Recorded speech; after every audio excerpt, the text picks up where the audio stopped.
or a 5, no big deal. So probability of a 4, we just talked about this just a second ago. There are 4 4s in the deck, or a 1 out of 13 chance, right? And there are 4 5s, another 1 out of 13 chance. Cool.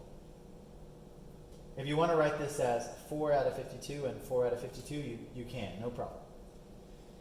It'll reduce down to the same answer. And this comes out to 2 out of 13. And this is kind of intuitive. Think about it. What are the chances of pulling a 4 or a 5 out of the deck? Well, out of just one suit, you could pull a 4 or a 5. So that would be 2 chances out of just one suit. And there are 4 suits, right? So it says, yeah, drawing a 4 or 5 out of the deck. If you want to see this relative to the deck, this would be 2 times 4, 8 out of 52. So out of 52 cards, there are 8 possible cards you could pull that are a 4 or a 5. Both of these answers are correct.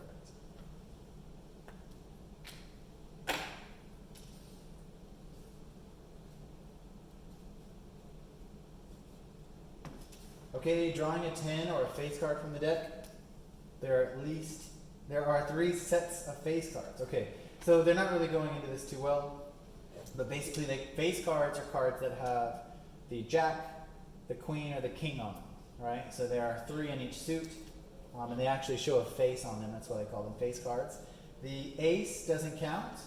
The ace is not considered a face card. Okay, so it says drawing a 10 or a face card. So exact same thing again. Get those back on.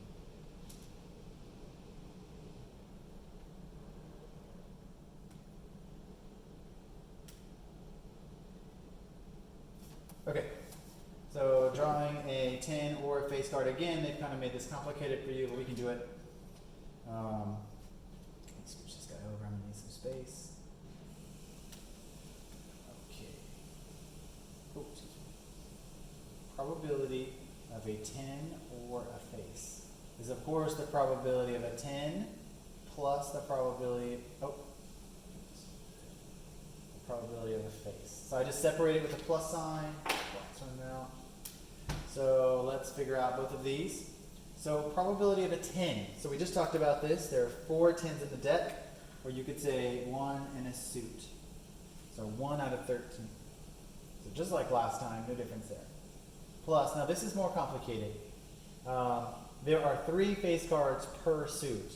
So we need to say, and of course those face cards would be, that would be the jack, queen, and king. So 1, 2, 3. So 3 per suit. So our total answer would be 4 out of 13. So that's your odds of pulling a 10 or a face card.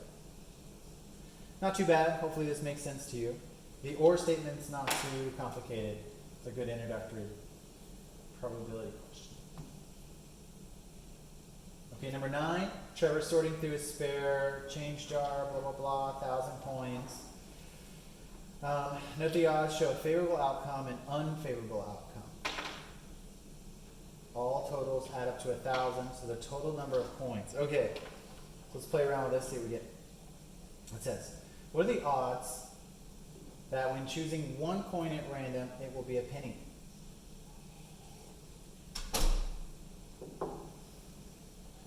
Okay, so this is actually experimental probability, right? Do they want that? What are the odds that he'll choose that? Yeah. Okay. So he counts that he has 1,000 coins, which are distributed on a table below. So we actually know exactly how much we have of each. It says, what are the odds when choosing one at random? No, this goes back to theoretical, right? So this is theoretical probability again. What are the odds when choosing one coin at random? It will be a penny. So what is the probability of a penny? So there are 545 possible pennies to choose from out of 1,000 coins. So that is 9A. Cool. What are the odds when choosing one coin at random that it will be a dime? Probability of a dime. Okay, our dimes are 171 out of 1,000. And what are the odds when choosing one coin at random it will not be a nickel? Okay, same thing, they need an introduction on this, but I can teach you. They put it in here, not a nickel. So this stands for not. Okay, not a nickel. So what does it mean when they say not a nickel? Well, they really want you to figure out all the other things could be. So not a nickel, right, is the exact same thing as saying all the rest of the coins. Okay, so we need to say, and we have that choice, right? We can sum up pennies, dimes, quarters, and miscellaneous coins, right? Or we could say not a nickel. We could also say 1,000 minus the nickel value, which is 110, divided by 1,000. That's another way to do it. Just take away the nickels from the total amount. Make some room. Cool. And we get, what is that?